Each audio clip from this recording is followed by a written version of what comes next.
Well, good morning and welcome to Monday Morning Art History. As you probably know, if you've been following the series, I've been trying to do survey lectures and cover a century at a time in different parts of Europe. But this morning, I want to take a deep dive. I want to take one artist and really look hard at that artist's career. And I'm going to do this a little bit later with Rembrandt as well. I'll do that in 2 months in August. Caravaggio makes a wonderful topic for a number of reasons, not the least of which is the fact that I think in some ways you can think of him as the first modern artist, truly an outsider and a rebel and someone who changed the course of art history. And with that brief insight, let me bring you Caravaggio. So he was actually named Michelangelo Merisi, and I don't know if his parents did him a favor or a disservice, naming him after the High Master of the Renaissance, or maybe he was just named after the Archangel. But he grew up in a small town called Caravaggio, and that's where the name he used came from.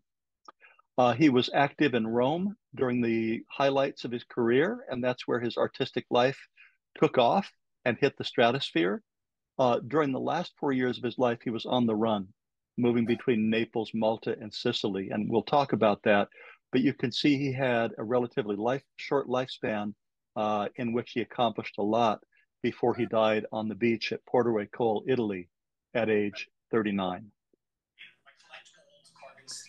I've got a picture of Rome here in the 17th century, and I just want to make the point that when he arrived in Rome at the age of 21 in 1592, he was one of a number of young artists really joining a kind of artistic and cultural gold rush. Rome was the height of art and culture in Europe at that point. It was also the seat of the incredible wealth of the papacy, and everything was gathered around the church and the culture of the church. He had been in Milan as a teenager, where he learned to paint heads and still life paintings, but it wasn't really till 21 that his artistic direction became clear.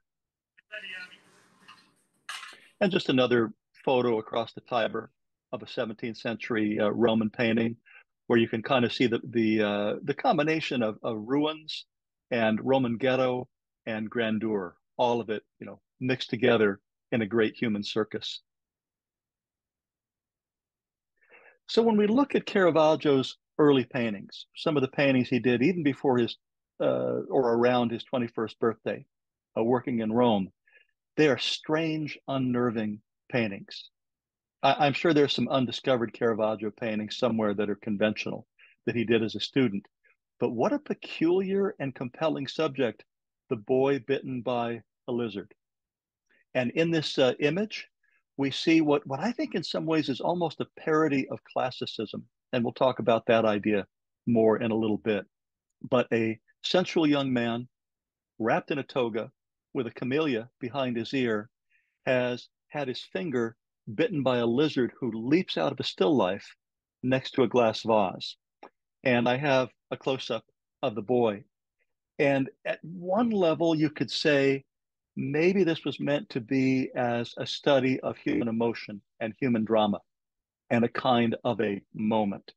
And I would just say that personally, my take on this painting is it seems to me to be a painting about the moment where sin, something you've done in the past, reaches up and bites you. It reaches you again and comes around.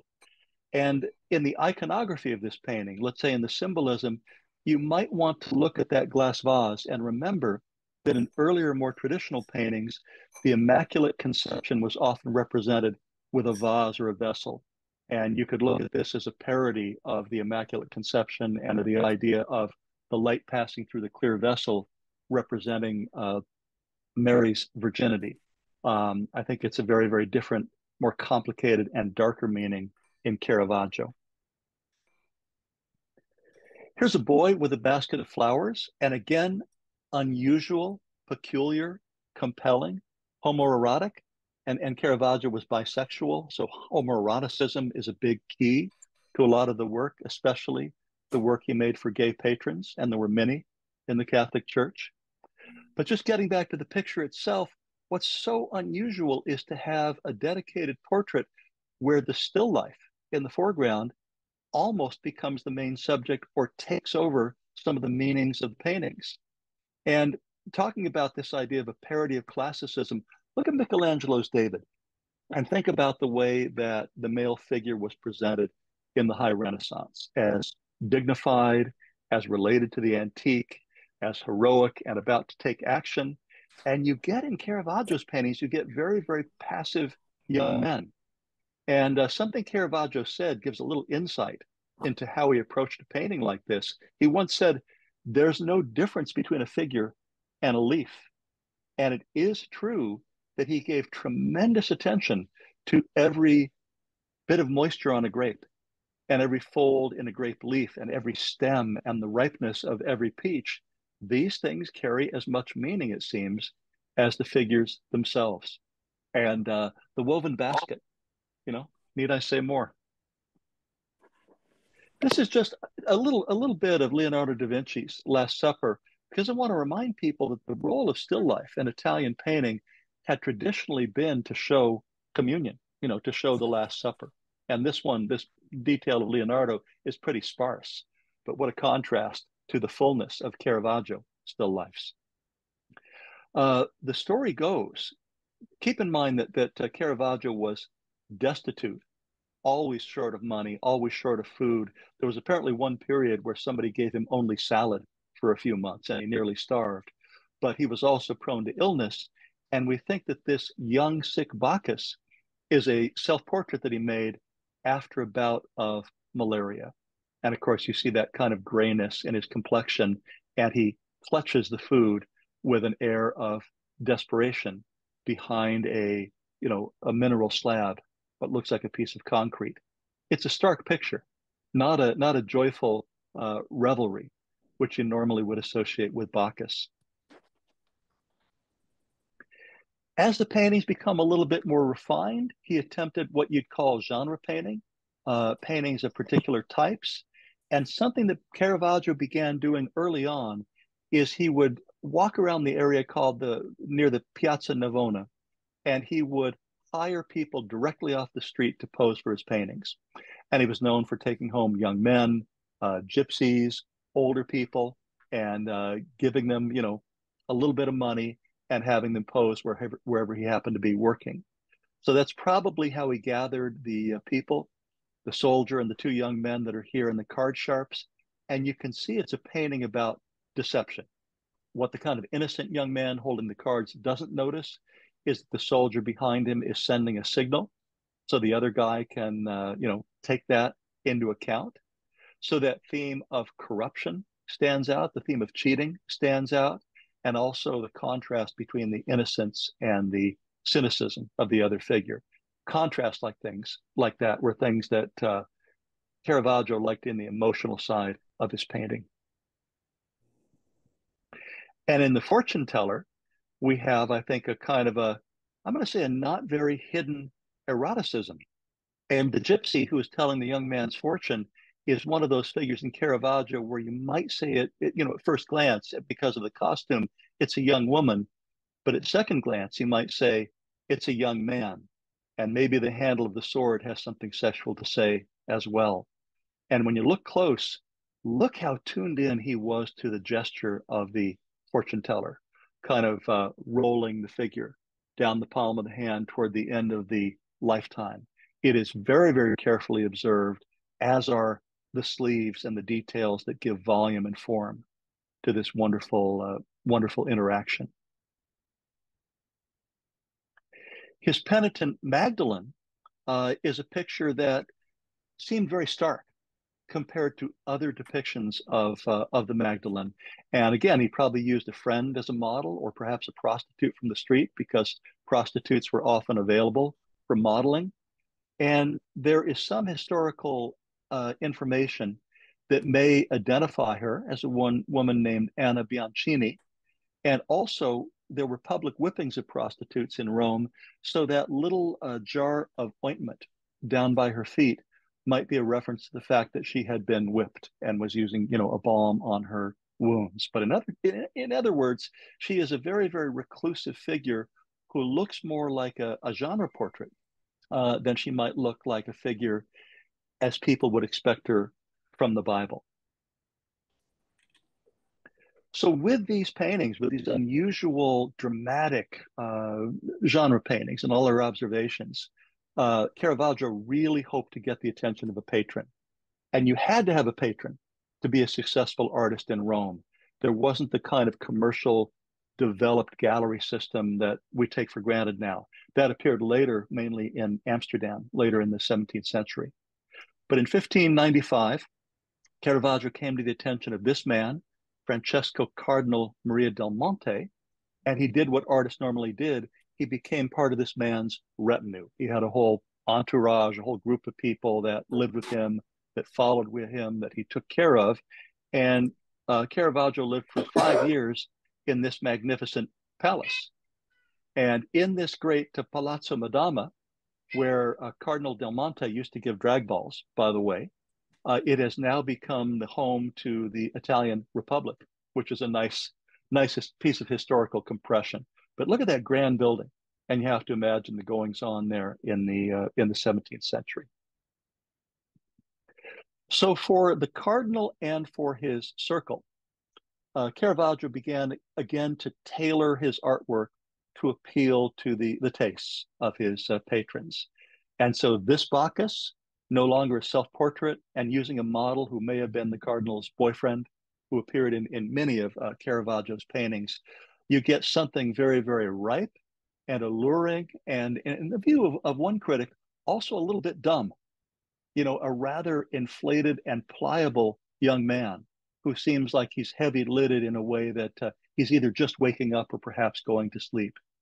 But again, he is surrounded by a very attentively painted still life full of fruit and leaves. The glass vessel now holds a deep red wine, and he looks out at you with incredible passivity, as if to be available in the way that normally only female nudes were available in paintings of this period. So, the gender is a shock, the ripeness is a shock, and we'll say that erotic dumbness is kind of a shock in this picture. And apparently, like several of these Caravaggio paintings of young men, it was, hidden away or, not seen for a long time. This one was found in the basement of the Uffizi in 1916. And a related painting, the lute player, 1596, was commissioned for a friend of Cardinal Del Monte, who eventually owned 13 Caravaggio paintings. He was, a tremendous fan of Caravaggio's work. And this is in the Hermitage collection, where for many, many years, it was improperly cataloged as a female figure. It's more of a traditional genre painting, the idea of a musician, and you can see that it's detailed even down to the music probably being playable. And I do want to give you a reference for these paintings of musicians. Keep in mind that the painter Giorgione, the Venetian Mannerist painter, had painted many scenes of music and people together making and enjoying music. But here's another commission picture from 1597, probably the same model 4 times. And you can see that Caravaggio is being rather clever in taking, different points of view from the back, from three-quarter view, from frontal view, adjusting them, arranging them, darkening the figure in the very background, and interspersing them with rather fabulous painting of drapery and musical instruments. So even as Caravaggio began to be an artist that others imitated, and that really was beginning to happen around this period as he gained his reputation, it was his pure skills as a painter that helped him rise above what began to be called the other Caravaggisti. He really could be a very, very subtle painter.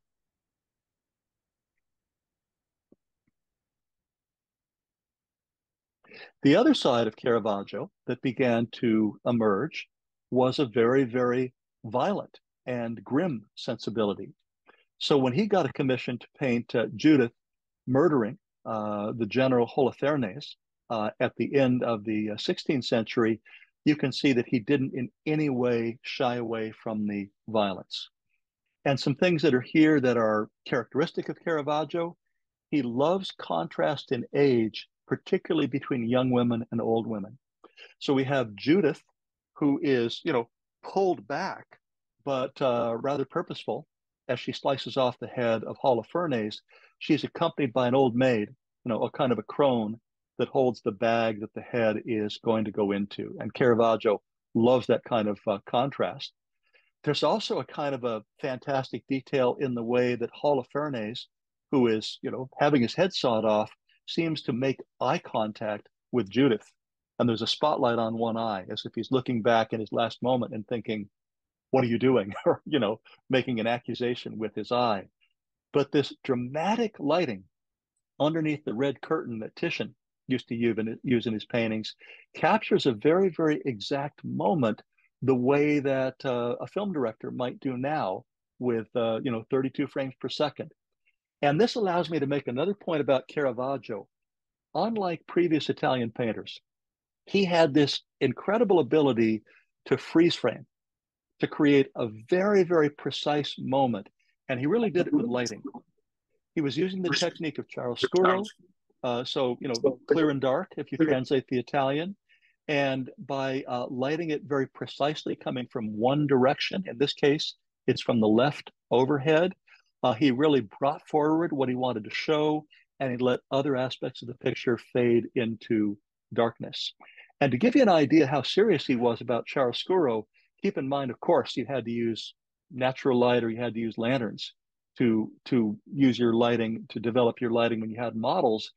One of Caravaggio's landladies sued him after he moved out of her home because he had ripped out part of the roof to try and get the right lighting for a painting. So I don't know if this is that painting, but you can see he really cared tremendously about the direction of light and the way it could create drama. Also, there were public executions in Rome of criminals and prostitutes and others. So he may have observed something like this in public and used that for note taking that helped him derive this very, very credible scene that even estimates the blood pressure of the neck, as the blood streams out. So Caravaggio was on the verge of fame, and with his first great public commission, he achieved fame right at the turn into from the 16th to the 17th century. He suddenly became known as the leading painter in Rome. And in the interior of this great church, San Luigi del Francesi, he was given the commission to decorate the Contarelli Chapel, which in the end consisted of 3 works made over a period of about 2 years. And I want to show you those works and give you an idea of what he was capable of at this period. The chapel was dedicated to St. Matthew. And one of the larger paintings, The Calling of St. Matthew, really shows what we saw in the decapitation picture.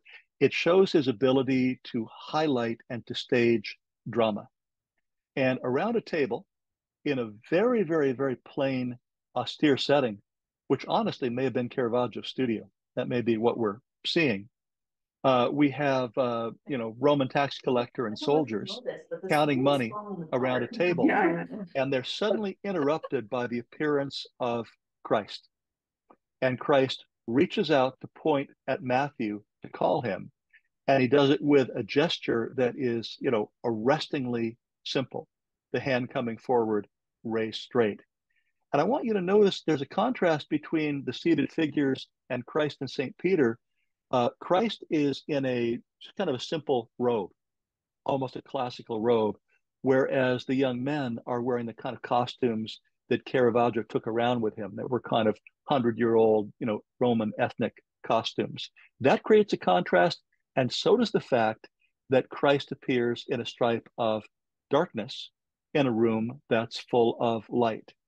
And there are so many ways that this picture was innovative and challenging for its era.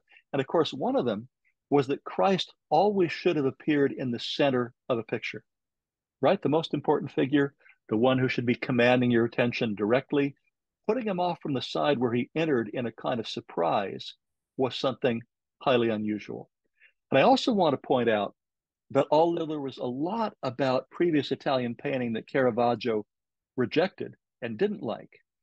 Every now and then you can see him lifting an idea from a master. And I think that the hand of Christ here has something to do with the image of the hand of Adam from the Sistine Chapel. The first time he painted St. Matthew and the angel, he painted a version that got rejected for the chapel commission. And it was rejected for a couple of reasons. One is that the feet of the saint would have been right over the altar, and they're dirty feet, if you can see them up close. And there's also a kind of a strange, almost sexy interaction between the fingers of the angel, reaching into the fingers of St. Matthew. This picture survived until 1945, when it was lost in a bombing raid in Berlin. And the picture that was completed for the Contarelli Chapel is, I think, a more compact, more dynamic painting, where we have an angel appearing from overhead, wrapped in a beautiful curling shroud that makes a fantastic compositional element. And then Matthew, who has been working on a simple plank, looks up at this kind of revelation. For contrast, take a look at a Mannerist picture. This is a Roman Mannerist picture from about 40 years before by Taddeo Zuccaro. And the model of religious painting before Caravaggio was the fabulous dream. The idea that there was some kind of a golden, miraculous vision that overwhelmed everyone. And look at the austerity of Caravaggio compared to a Mannerist painting. The picture that really made Caravaggio famous in this suite of chapel paintings was the martyrdom of St. Matthew. And it's a composition that pushes lots of figures outward to really, I'm going to say, highlight the nearly naked figure of the executioner in the center. And what this depicts, by the way, the painting is over 10 feet tall, and it includes a Caravaggio self-portrait, but it depicts the execution of a saint who was giving mass on the steps of a church. But you can see that the church is almost not present. There's a hint of a column and a hint of a stairway. It really is a figure painting. And look at the reactions of all the figures. Raised hands, backs towards us, a boy that seems to rush away, a man that boosts himself on two arms as he falls forward on the steps. It's like this painting has a burst of energy, but it also has a supernatural element. It does have one Cupid on a very poorly rendered cloud, kind of, reaching into the picture. So there's a little bit of that fabulous dream of religious art, but mainly there is stark, gripping realism. And apparently this painting was very difficult for Caravaggio to complete. It took him about 2 years and was the last painting in the cycle. But again, because of its location and its scale and its drama, it made him famous.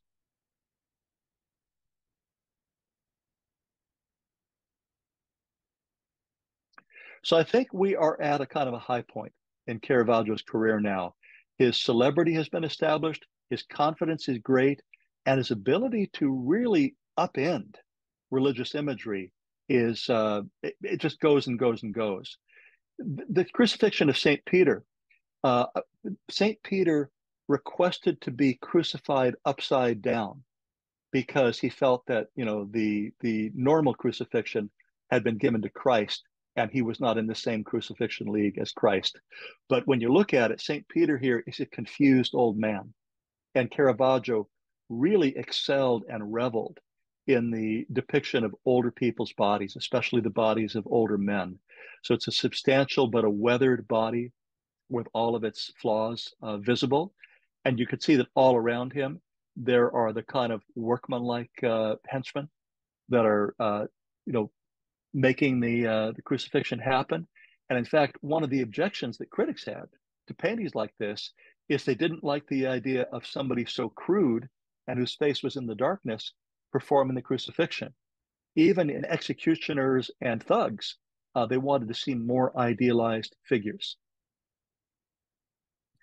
In the conversion of St. Paul, we have that moment on the road to Damascus where Saul falls from his horse and is almost trampled to death. And this is another moment where you look at the way it's arranged and you have a very, very important, evangelist and saintly figure, and he's literally on his back, about to be trampled. And I think an art historian that I heard talk about this painting said it was amazing to think that a major religious picture was two-thirds horse's ass. And that's true. The horse is almost a more dominant and important figure than the saint. But it's a very dramatic composition, lit from above. It's a moment that's shocking, that has been frozen, and somehow you can maybe feel yourself in that situation. And there's a detail of the absolutely masterful lighting of this picture, and all the details of toes and swords and horse veins, armor. In the supper at Emmaus, we have the moment where Christ, after having died on the cross, has been reborn, and he reveals himself to his followers. And Christ rather nonchalantly holds a hand forward and blesses the meal, which includes a Caravaggio still life. But when he's recognized, look at what the man with his back to us is doing. He's about to raise himself from the chair in shock, and the man on the other side puts his arms out almost as if they could jut out of the picture. And this was another thing that Caravaggio could do with chiaroscuro. He could create elements that seemed to burst into the space of the viewer. And it was something he became known for. The innkeeper, by the way, the man that owns the inn where this is happening, doesn't seem yet to know what's going on yet. He's still out of it. He's a little bit dumb, while the other two men immediately recognize a miracle. In the still life that Caravaggio painted in 1601, I think you see what I'm going to call his insightful cynicism, because I would think of a still life as being something that's about a meal, or about freshness, or about joy. And when you look at this, you realize that the apple that faces towards us has a hole in it. It's a bad apple. And the grape leaves have been out there for a week, and they're beginning to fold and fade. And some of them have bits and pieces bitten out of them. So it is a very, very sad still life that seems to say more about decline and age than it does about freshness. And of course, with the worm in the apple, it may say something about the Garden of Eden. It may say something about sin as well. But all of this beautifully observed in Caravaggio's fruit basket that he used again and again against a pale gold background. What a striking silhouette he created with that composition. The decapitations just keep coming. And in this one, the head of Goliath with a gleaming tooth moves out the right edge of the composition as it's thrust forward. And take a look at the kid. Take a look at this conception of David. He is a good-looking Roman street punk who somehow got it together and murdered the giant Goliath. And he looks forward with a feeling that's both, maybe pride and a little bit of shame and fear over what he's accomplished. But he emerges from the shadows with the sword on his shoulders, and the deed has been done. Again, fantastic feeling of a moment of frozen drama with revealing emotions included. The sacrifice of Isaac, if any of you, like I did, if you ever went to Bible school and you began to hear the Bible stories, I remember the story of Abraham almost killing his son and then being stopped by the angel. I think that story really, really bothered me, because I was maybe 10 or 11 when I heard this story, and I thought, why would a father kill his own son, even if it meant, showing his faith in God? And this painting makes it, I don't know, almost credible, because Abraham has a look that's almost psychotic. He's got his eyes nearly closed as he looks back at the angel who grabs his wrist and says, "Don't do it." But that's a very, very real knife that could probably butcher a hog just as well as it could kill a boy. And look at the emotions on the face of Isaac, who's held down like a fish about to be gutted by his father.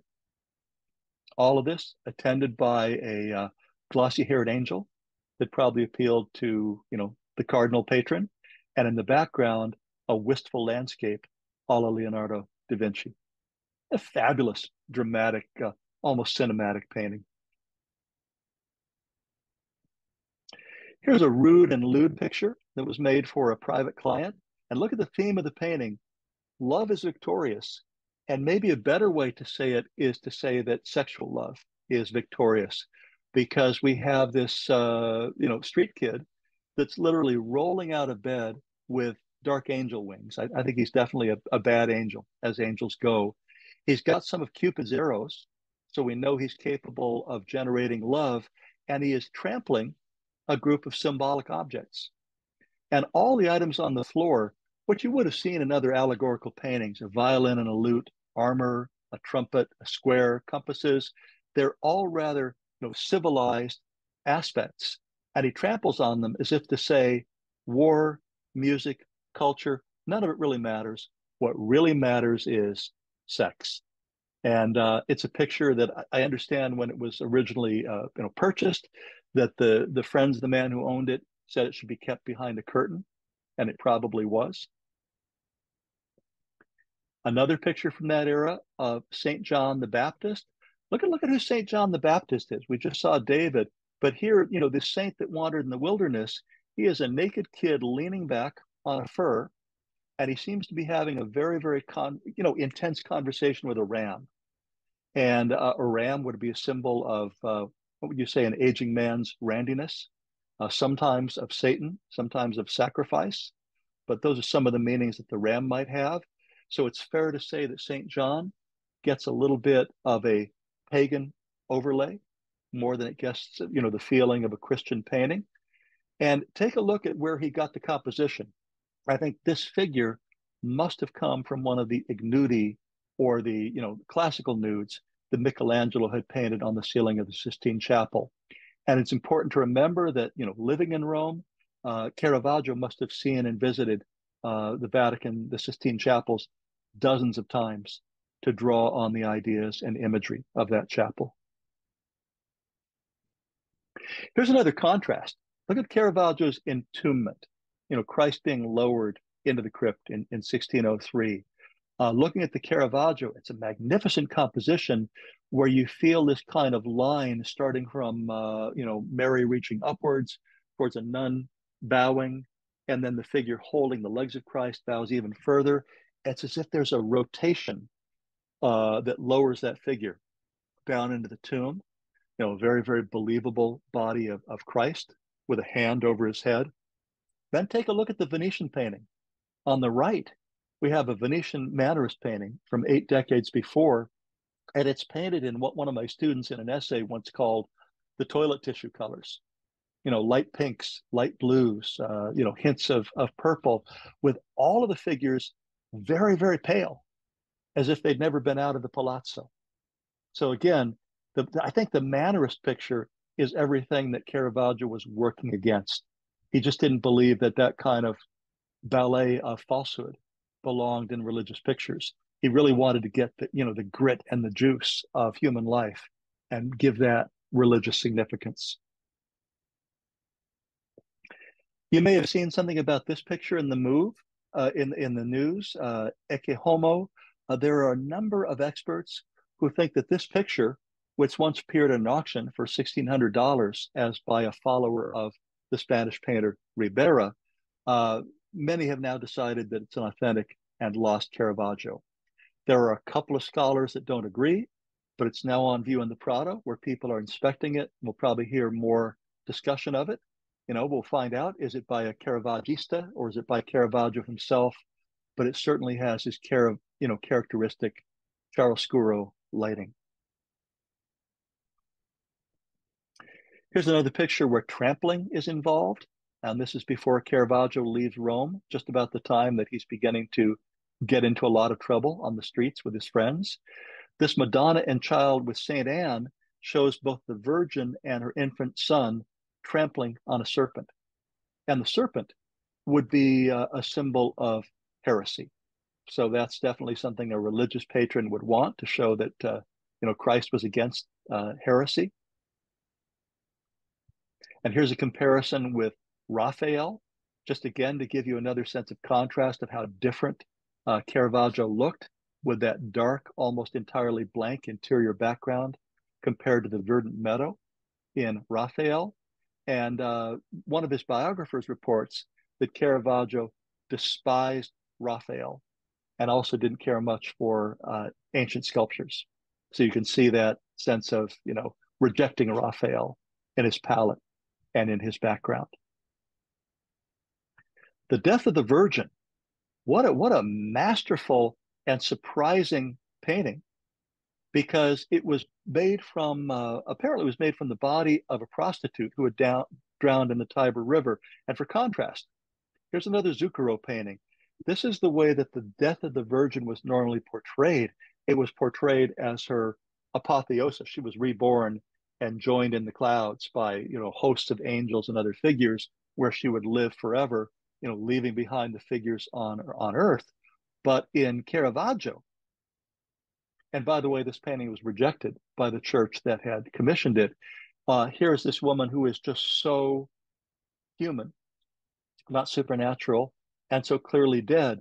The only vestige of her being supernatural is that kind of laser beam halo that circles like an ellipse around the top of her head. But this was maybe too frank in its depiction. And a few details. Such a believable image of grief there in the man who recognizes what's happened and who has covered his face with his hands. And you can see stages of grief in the other figures who are each reacting very, very individually. Lots of hand gestures too, to indicate surprise. So there was a turning point in Caravaggio's life, 1606, 1607. He had become, as he became famous, he became increasingly, rude and crude and famous. So he's known to wander the streets of Rome with his black dog Crow, often getting into sword fights or dagger fights.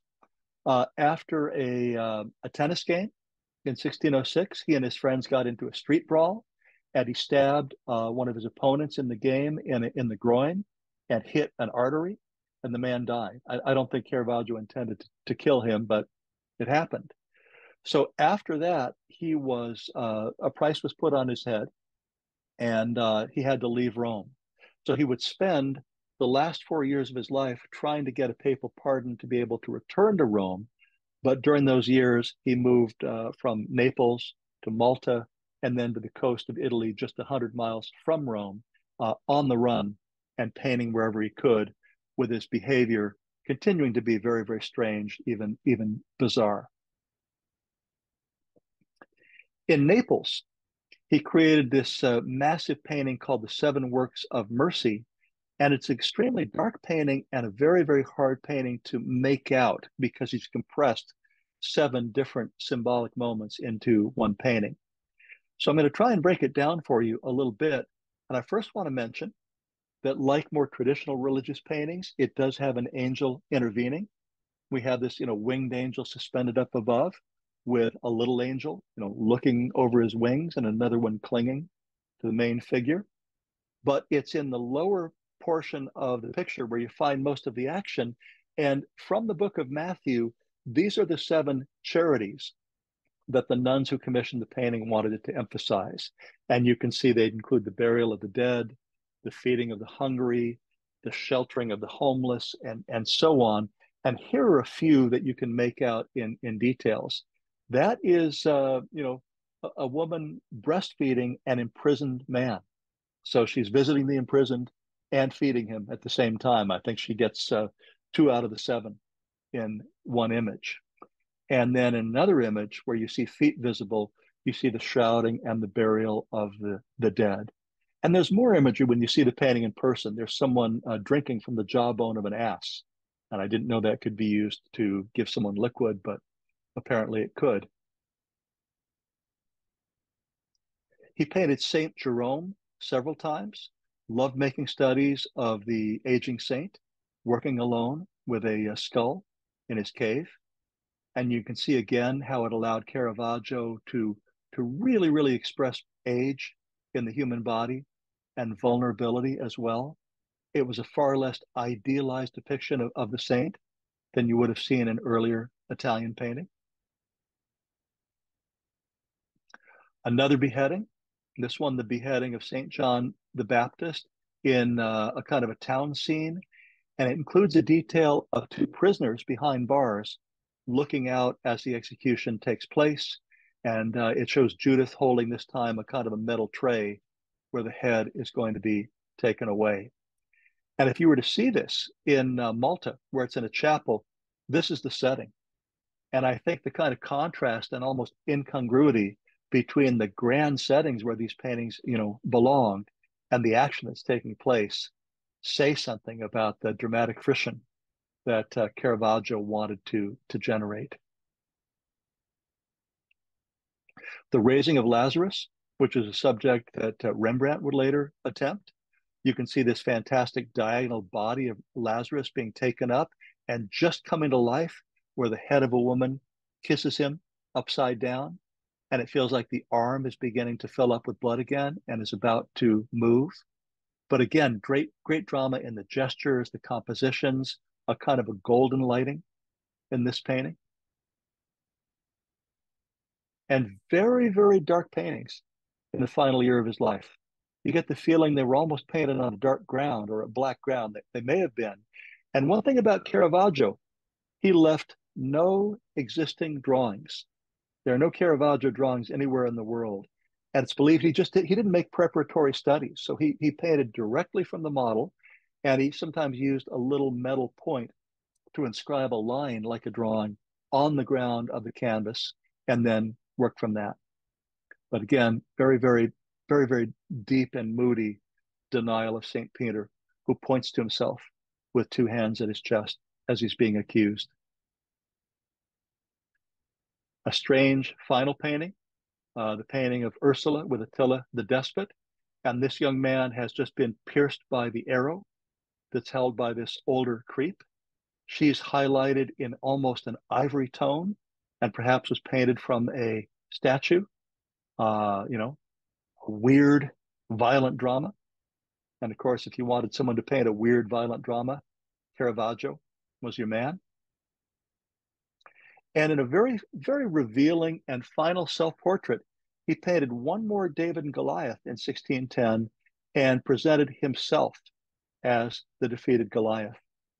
And I think you could almost say it's like a confession of his own sin, his own criminality, his own humanity. It's as if the young man has triumphed over him and what he represented.